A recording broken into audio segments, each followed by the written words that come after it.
The second before the beam came crashing down, I saw my wife, the one who told me she was on a business trip out of town. She was clutching a guy in her arms, rushing for the door at lightning speed. The guy's pale arm dangled at his side. On his wrist was a bracelet identical to mine. Sophia. I screamed her name with everything I had. She heard me and turned, just in time to watch the massive concrete pillar smash down on my head. I didn't miss the shock in her eyes or the burst of agony that followed. I was dead, killed in a sudden building collapse. When I opened my eyes again, I was floating above the rubble. Below me, Sophia was frantically digging through the bricks and debris. Her fingers were raw and bloody. The guy she'd shielded stood behind her now, reaching out to pull her away. She violently shook him off. Her eyes were bloodshot. Without a word, she heaved a huge chunk of concrete and rebar to the side. It left smeared red stains on the pale gray stone. The guy wouldn't give up.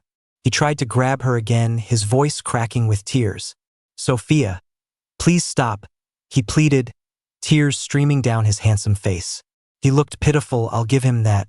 That face looked incredibly familiar. I tilted my head, studying him for a moment. The more I looked, the more he resembled the picture of her first love she used to keep tucked away in her wallet. Sophia didn't answer him. She just kept digging like a madwoman, repeating the same motion over and over. Finally, a bystander who couldn't take it anymore stepped in to pull her away. She thrashed wildly, trying to break free, her voice raw. "Let go of me. Let me go. My husband is still in there. I have to save my husband." As she screamed, a single bloody tear slid down her cheek. In the 3 years we were together, I'd never seen Sophia cry. When she was upset, she'd just chain smoke. She even quit that when we started trying for a baby. I wanted to wipe her tear away, but my hand passed right through her. Oh right, I forgot I was dead. I looked at my translucent arm, and the pain finally started to sink in.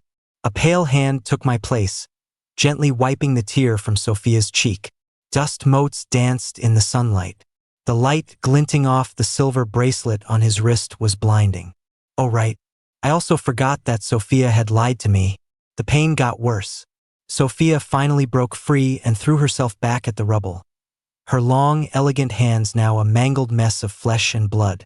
I slowly crouched in front of her, frowning, trying to figure out how much of this deep devotion was real and how much was just for show.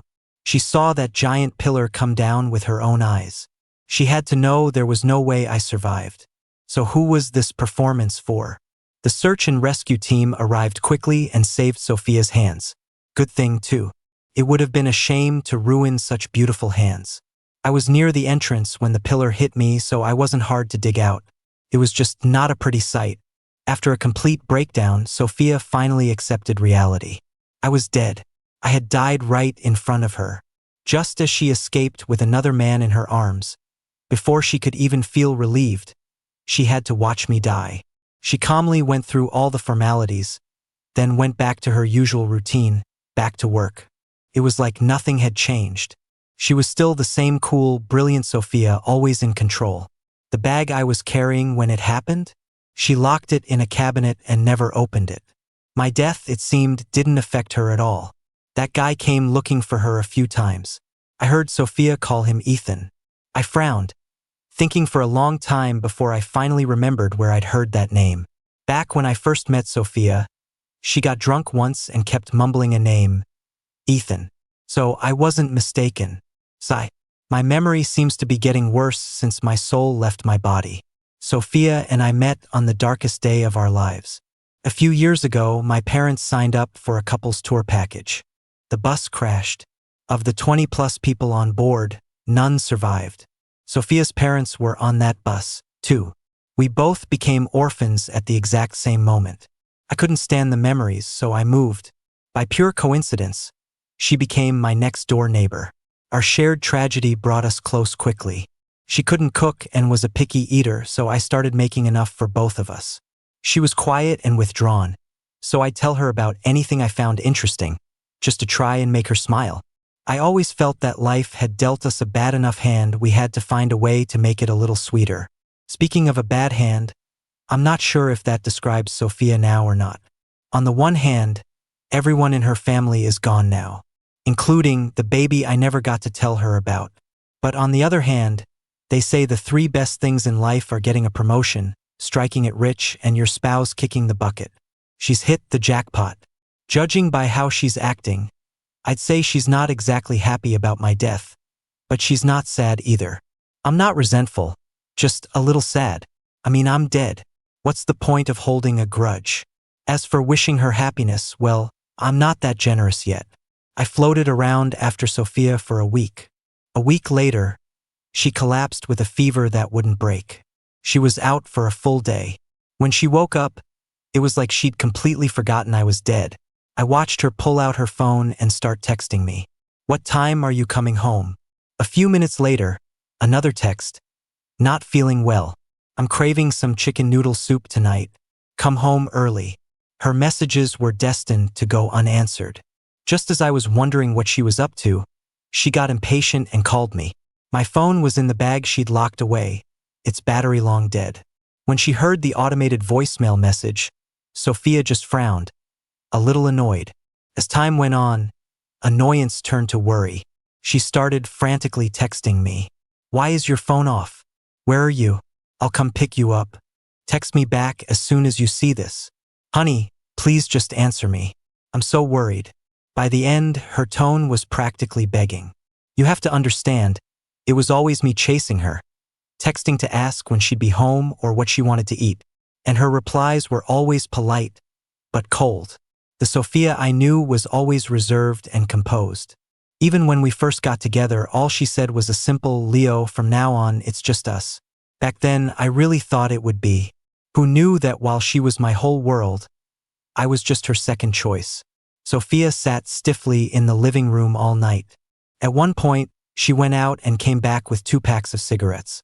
The lighter clicked again and again, but the cigarette between her fingers never caught flame. She called my number every 10 minutes. With each recorded voicemail prompt, the anxiety in her eyes slowly turned to numbness. Just before dawn, she threw the cigarette away, buried her head in her hands, and sobbed uncontrollably. So, she did feel pain without me after all. After she cried, she sent one more text. "Leo, please don't disappear on me." The early morning sun streamed through the window, illuminating the slippers I'd left by the shoe rack near the door. Next to them, my large canvas tote, the one I used to bring Sophia lunch, hung from a hook. Everything was exactly as I had left it. Sophia hadn't slept all night. Dark circles were forming under her eyes. Suddenly, the doorbell rang. Her head shot up, her eyes lighting up like a dead tree sprouting new leaves. She sprang to her feet and rushed to open the door. "Leo!" Ethan's handsome smile froze on his face, his expression turning awkward. A moment later, he forced his lips back into a smile. He held up a paper bag, dangling it in front of a frowning Sophia. "It's me. I brought you some coffee and donuts. Eat them while they're hot." The charm on his bracelet swayed with the movement, catching Sophia's eye. Ethan followed her gaze down to his wrist. A playful smile touched his lips, his eyes testing her. "You're not just noticing this now, are you? We were at the mall the other day, and you said it looked good, so I bought it." I phantom touched my own wrist. I had the exact same bracelet. It was a birthday gift from Sophia 2 weeks ago. Couldn't believe it. She saw it on her ex while they were out shopping, thought it looked good on him, and then bought one for me. A prickly unease spread through my chest. If I had known from the start that Sophia wasn't over her last relationship, I never would have agreed to be with her. Sophia snapped back to reality, her expression hardening. "You should go," she said, her voice hoarse. "Leo wouldn't be happy if he knew you were here." "Sophia, what's wrong with you?" "Leo, he's..." Ethan probably wanted to say I was dead, but under Sophia's bloodshot glare, the words died in his throat. He struggled to keep the smile on his face, pushed the bag into her hands, and said softly, "Just eat your breakfast before it gets cold." "Oh, right, the reunion is the day after tomorrow. We planned this a while ago, so don't be late." Sophia had mentioned the reunion to me. I'd begged to go with her, but she said no +1s were allowed. Turns out it was because Ethan would be there. Was she afraid I'd get angry? Or was she afraid he'd get jealous? When did they even start talking again? Sophia nodded grimly and then shut the door in Ethan's face. She kept calling and texting me, frantic with worry, but she never called the police. I guess she hadn't forgotten I was dead after all. She just couldn't accept it. 2 days later, the reunion was held at a high-end club. As she was leaving, Sophia put on a new pantsuit I had just bought for her. She'd lost a lot of weight in just a few days. The suit, once a perfect fit, now hung loosely on her frame. She stood in front of the mirror, fussing with a silk scarf, but couldn't seem to tie it right. On instinct, she called out, "Leo, can you help me with this?" After she spoke, her hands fell still, her beautiful face clouded with despair.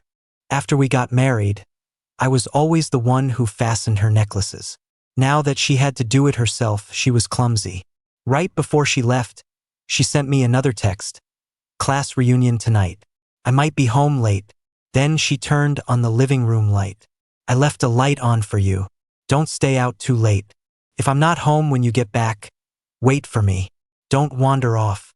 Going to a party with her old flame while putting on a show of wifely devotion for me. I really couldn't figure her out. I floated after Sophia to the party and quickly realized it wasn't a reunion at all. It was a welcome home party for Ethan. When the accident happened, Sophia and I were both still in college. Our stories were eerily similar. Both our parents were gone, and our relatives all passed the buck. Eventually, we both lost contact with them. With no one to invite, we didn't need a reception. We just got our marriage license, went home, cooked a nice dinner, and that was that. So, I didn't know a single one of Sophia's classmates. As the drinks flowed, everyone started to loosen up. The man sitting next to Sophia clapped her on the shoulder with a hearty laugh. "You know, it was the great tragedy of Arden University that you and Ethan, our campus heartthrob, never made it work. But hey, now fate's corrected its course. You two can finally pick up where you left off." Sophia gently brushed his hand off her shoulder, her face stern. "I'm married," she said coolly. "But isn't your husband?" He was cut off by another guy at the table. "Hey, Frank, what are you doing? Let's not talk about that on such a happy occasion. Come on, drink up." The man called Frank realized his mistake and raised his glass with a sheepish grin. "Look at my big mouth. My bad, my bad. I'll take a shot to repent." Sophia didn't say anything, just kept drinking, one glass after another. She was a lightweight to begin with, and with her emotions running high, she was drunk in no time. She stood up, paid the bill, and said her goodbyes. "You guys have fun. I'm heading home." Ignoring their protests, she walked out. Ethan immediately pushed his chair back and ran after her. He reached out to steady Sophia, who was stumbling slightly, his handsome eyes full of concern. "You've had too much to drink. Let me take you home."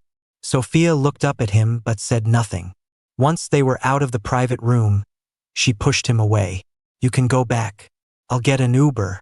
Ethan froze for a second but quickly recovered. He pressed his lips together, his voice dropping low with a hint of grievance. "Sophia, you have to know, I'm still in love with you." Sophia's brow furrowed. Her words were even, but if you listened closely, you could hear the impatience. "I'm married. I don't mind." Before Ethan could finish, Sophia cut him off. Her voice rose, thick with an anger she could no longer contain. "Well, I mind. When I was at my lowest, when I needed you more than anything, you broke up with me. Do you have any idea what I went through back then? It was Leo who took care of me, who comforted me. Ethan, I thought I made it clear. The moment you gave up on me, we were done for good." Ethan's eyes reddened, his hands clenching the hem of his shirt. He stammered, "But you don't love him, do you?" Those words made Sophia's slender body go rigid. She stared blankly ahead for a few minutes, then a smile touched her lips. "I do. I love him very much." It was the first and only time I ever heard the word love from Sophia's mouth. If I were still alive, if I hadn't found out about her and Ethan, I think I would have been ecstatic. But I was dead. The place where my heart used to be felt hollow, just a dull ache. But beyond the ache, there was nothing else. No joy and no pain. Did I still love Sophia? I think that love died the moment I saw her run past me with Ethan in her arms.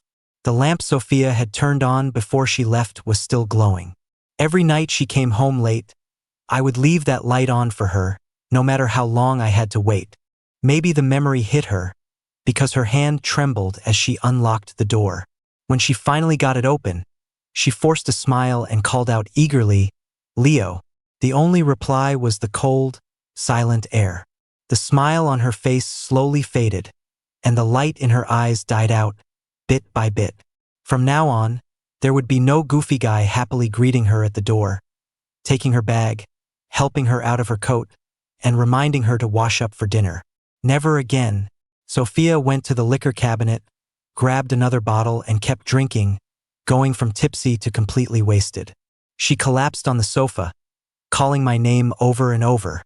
"Leo, Leo." Her voice was quiet, but it sounded gut-wrenching.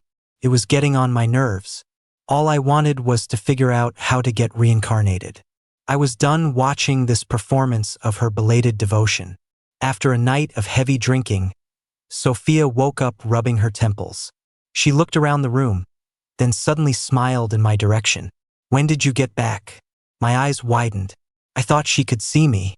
I opened my mouth to answer, but no sound came out. She didn't seem to mind. She just kept smiling. "Where have you been these past few days? I missed you so much. You must be hungry. Go rest for a bit. I'll make us some food."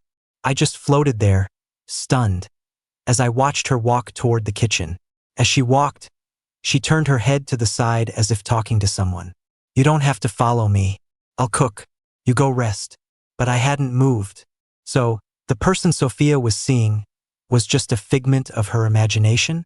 As Sophia cooked, she kept up a steady stream of chatter with the empty air beside her. Her eyes curved in a gentle, loving arc. "Let's go on a trip. Didn't you always want to go to Provence? We got married not long after college graduation." Back then, Sophia was just a poor girl starting out. No connections, no background, just her brilliant mind and a fearless spirit as she threw herself into the business world. Life was busy and tight, so a honeymoon was out of the question. I once pointed to a picture of vast lavender fields and said to her excitedly, "Sophia, when we have money, let's go to Provence." She nodded and said okay. But later, when we did have money, we never made it to Provence. Sophia was always too busy. In just a few years, she went from a junior associate to a CEO. I saw how hard she worked, so I never brought up the honeymoon again. Hearing her mention it now brought back the image of those endless purple fields. Not being able to see them while I was alive, I guess that was one of my regrets. In the end, we never made it to Provence. You have to apply for a visa in person, and Sophia stubbornly insisted that her husband was right there with her. Ethan came to the police station to bail her out. When he heard what had happened, he stared at her in disbelief. "Sophia, don't scare me. Leo is dead." Sophia, who had been calm, shot up from her chair. Her eyes were wild and red. "What did you say? My husband is perfectly fine. I won't have you cursing him like that." I instinctively floated back a few feet. Frowning, I had to admit that Sophia's mental state really seemed to be deteriorating. Seeing her condition, the police didn't dare let her go. They kindly arranged for a consultation with a senior psychologist. The diagnosis was delusional disorder. Fortunately, the symptoms were still mild, and she wasn't prone to any extreme behavior. Sophia placed her hands on the table, her attitude firm. "Call it what you want. I don't need treatment." The middle-aged doctor adjusted his glasses. "Why not?" Sophia pressed her lips together and slowly lowered her head. The corners of her eyes were tinged with red. After a few minutes, she spoke softly. "Because this way I can see him." Sophia handed her work off to her subordinates and took a long vacation. She rarely left the house, dedicating her days to keeping me company, the me in her imagination. She started acting like me, curling up on the sofa with a bag of chips. She binged all the sappy romantic dramas I used to tell her about, the ones she'd dismissed as worthless fluff. While watching, she'd even discuss the plot with me. When it was time for dinner, she'd try her hand at cooking, making the same few dishes I always used to make for her. If she didn't know how, she'd look up tutorials online. She never realized that I always cooked based on her preferences. Those dishes, I never actually liked them. Ethan still came by often, but she refused to let him in every time. He kept trying until she finally snapped and told him to get lost. Can you just stop coming here? I don't want to make Leo unhappy. Ethan tried to grab her arm. When she dodged him, he blinked and started crying again. You can't go on like this. I'm taking you to a doctor. Sophia's face was cold. I don't need one. Know your place and stop bothering me. Ethan stood outside our door for a long time, tears streaming down his face. A truly pitiful sight. But Sophia seemed to have completely forgotten he was even there. She was still curled up on the sofa, coaxing the imaginary me in a soft, gentle voice. Leo, don't misunderstand. There's nothing going on between him and me. I'll delete all his contact information right now. Please don't be angry, okay? Her tone was almost pleading. To make me happy, the Sophia of today was willing to humble herself completely. But I could no longer tell her that it was all unnecessary. There was a time when I would have been thrilled by the slightest hint of affection from her. Now, seeing her like this only disgusted me. Her devotion had come far too late. When you're hurt too deeply, even the most profound love can be worn away to nothing. Just like mine for Sophia. Why couldn't I enter the cycle of rebirth?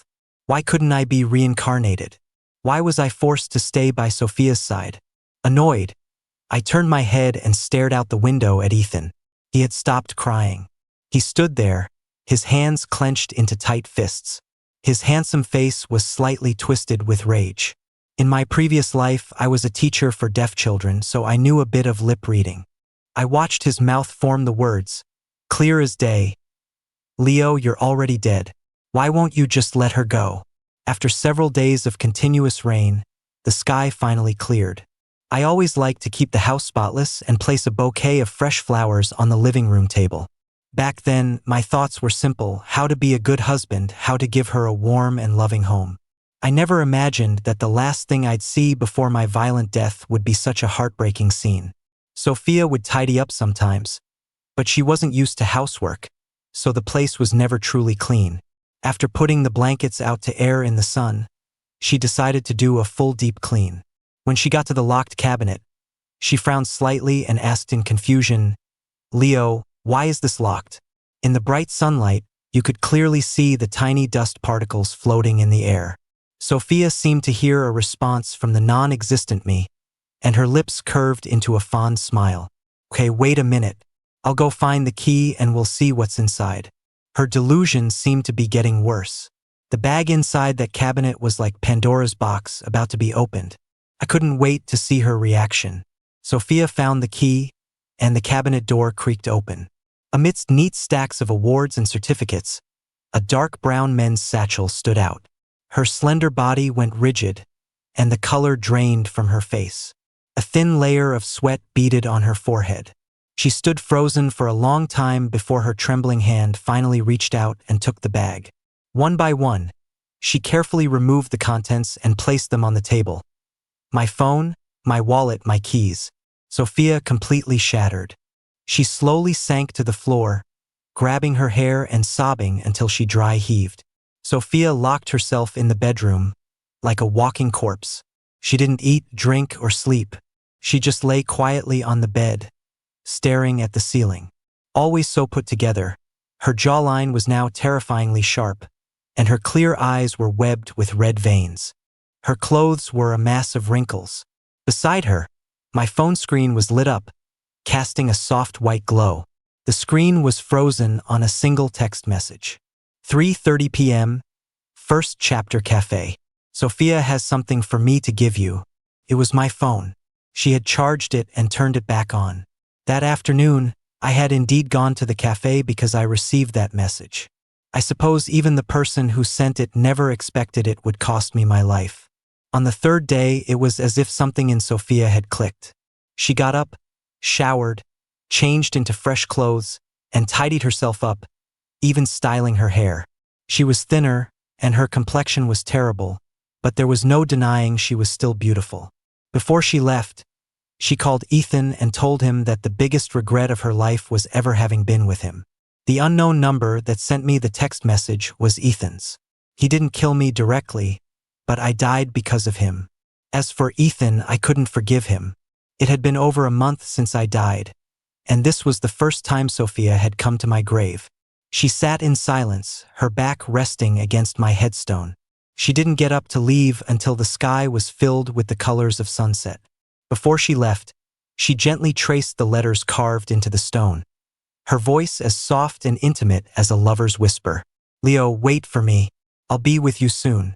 She was going to kill herself? I clenched my fists, wanting to scream at her, but no sound would come out. I remember a popular, edgy quote I once saw online. "Don't cry on my grave. You'll block my path to the next life." At the time, I just thought it was melodramatic, but right now, I wanted to scream it in Sophia's face. I didn't want her to die. I wanted her to live. Whether her life was good or bad, I just wanted her to live. No love, no resentment. I just never wanted to meet her again in the next life. After returning from the cemetery, Sophia began actively seeking medical help. She told the doctor she was having terrible nightmares, that her sleep quality was awful, and that she often stayed up all night. Given her history of delusional disorder, the doctor wasn't suspicious. He prescribed her a small daily dose of sleeping pills. She was, in fact, suffering from insomnia, sometimes staying awake for nights on end. When she couldn't take it anymore, she would doze off, only to be jolted awake soon after. A few times, I saw her clutching her chest, curled up on the floor. Her heart was probably giving out from the chronic lack of sleep. Even so, she never took a single pill.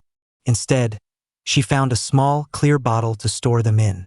Every night, she would hold the little bottle up to the light and study it carefully. I heard her whisper, "Leo, just wait a little longer. Once I have enough, we can be together." When the little white pills had filled more than half the bottle, something unexpected happened. The day started like any other. Sophia lay with her eyes open until dawn. When the alarm went off, she mechanically got up, washed her face, and made food. She was getting thinner and thinner, almost skeletal. She was still wearing the clothes I bought her, which now swamped her frame. Suddenly, a frantic pounding came from the front door. The moment she opened it, a disheveled Ethan lunged at her, trying to attack her. "Sophia, you bitch! Why would you do this to me?" Sophia pushed him away and looked up at him, her eyes filled with an unyielding hatred. "Why? You don't know why? If it weren't for you, my husband wouldn't be dead, and you have the nerve to ask me why. Why wasn't it you who died?" Under her glare, Ethan's large frame began to tremble. He tried to explain. "It wasn't like that, Sophia. Believe me, I didn't know there would be an accident. Please, forgive me. I won't blame you for what happened this time. Let's just call it even, okay? I still love you, Sophia. Let's give us another chance." Hearing his words, a mocking smile twisted Sophia's lips. She took a step back and gently brushed at the spot on her clothes where Ethan had touched her, as if brushing off something filthy. "Call it even? What makes you think you get to live happily ever after when my husband is dead?" Ethan was taken away by the police, and Sophia was brought in for questioning as well. With no evidence, they had to let her go. On her way home, she was passing a river when she heard a commotion and someone shouting for help. A figure was flailing in the water. Without a second thought, Sophia dove in. In the river was a young woman about my age. Terrified of drowning, she struggled wildly even after Sophia grabbed her. As her pale hand thrashed about, she accidentally tore off a small pouch hanging around her neck. A good luck charm and a lock of black hair floated out. I had gone to great lengths to get that charm for Sophia. The lock of hair was mine, said to bind us for this life. They said it was very powerful. The woman's struggles grew weaker. A white light flashed before my eyes, and my ethereal soul was sucked in by a powerful force. When I opened my eyes again, I was being dragged to shore by Sophia. As we neared the shallows, she let go, gave me a hard shove forward, and with a look of release on her face, her body began to sink. She was trying to die. I reacted instantly and grabbed her hand.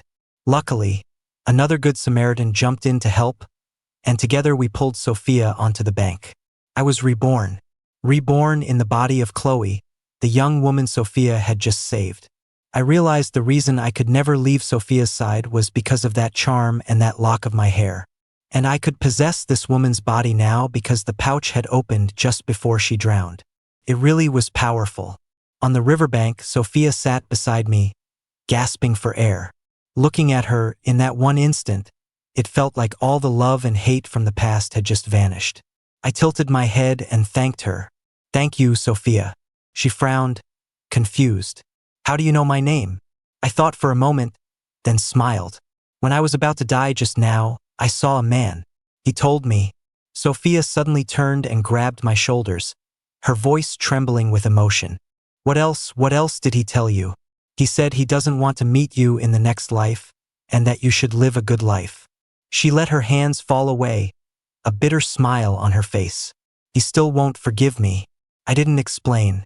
I just thanked her again and left. I saw Sophia again in a lavender field in Provence. We stood facing each other amidst the vast sea of purple flowers. She always had an excellent memory, but I was still surprised she remembered a face she had only seen once.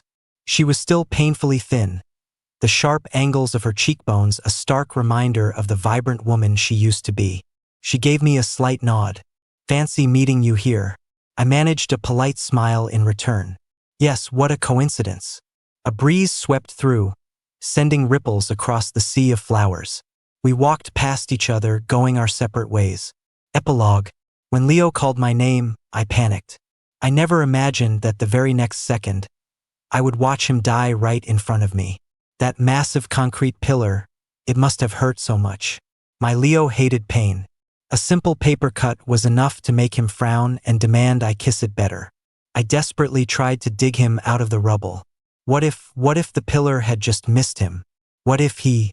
But reality delivered a devastating blow. There were no what ifs. After my parents died, I still had Leo. But now he was gone too. Leo was dead. And it wasn't a peaceful death. If he knew how he looked, my handsome, always neat Leo would have been so upset. I thought all I felt for him was gratitude, a familial bond. But after he died, I realized it wasn't that simple. I don't even remember the last time I cried. But looking at Leo's body, I just couldn't stop. It hurt. It hurt so much, but no amount of pain could bring him back. I forced myself to be calm. Calmly arranged the funeral, the burial. Calmly locked his belongings away in a cabinet. I went to work as usual, lived my life as usual. I tried to keep myself busy. So busy that I wouldn't have time to think about Leo. I thought I could get through it. The intense workload caused me to collapse. But I knew it wasn't just the work. I just missed him too much. Missed him until my heart ached. After I recovered, the fact of Leo's death became blurry. Maybe my subconscious just refused to accept it. I kept texting him, calling him, but it was all met with silence. I couldn't find him, no matter how hard I tried. He loved me so much. How could he just leave me? I didn't find Leo, but Ethan found me. He brought me breakfast. The bracelet on his wrist, Leo had one just like it. A while back, Ethan had asked me to go shopping with him to pick out an outfit for the reunion. I remembered Leo's birthday was coming up, so I agreed. When I saw that bracelet, I thought it would look so handsome on Leo's wrist. I bought it without a second thought. I never expected Ethan would buy one for himself too. Ethan contacted me after he came back to the country.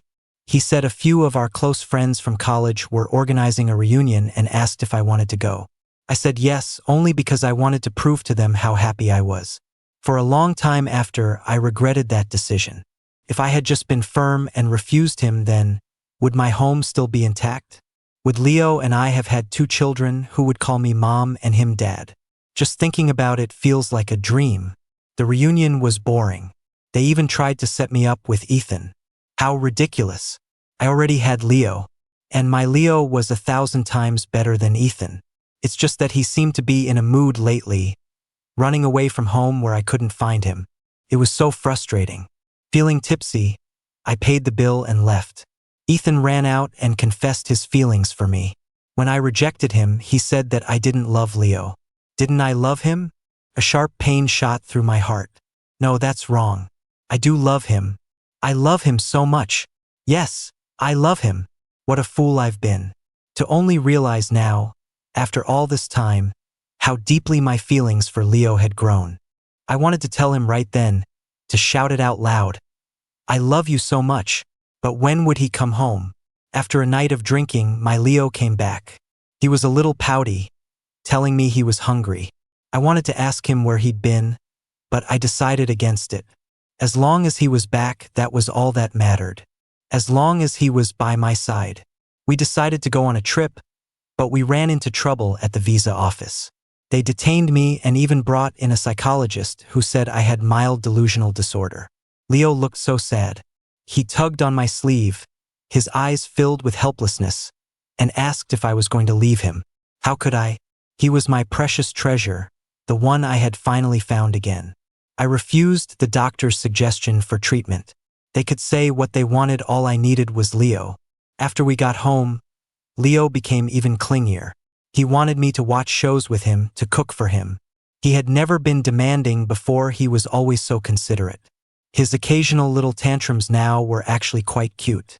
If I could do it all over again, I would never have opened that cabinet. It was all Ethan's fault.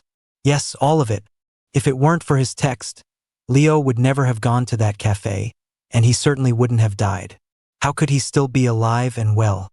I wanted to be with Leo, but before I left, I had to make Ethan pay.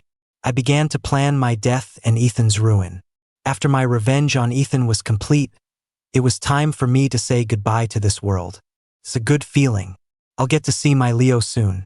Perhaps it was fate. When I was trying to die, I saved a young woman. As I was pulling her to shore, I thought that drowning might not be a bad way to go. But I didn't die. The woman said she had seen Leo, that he wanted me to live. The way her eyes blinked, for a moment, I saw the Leo from years ago. Fine.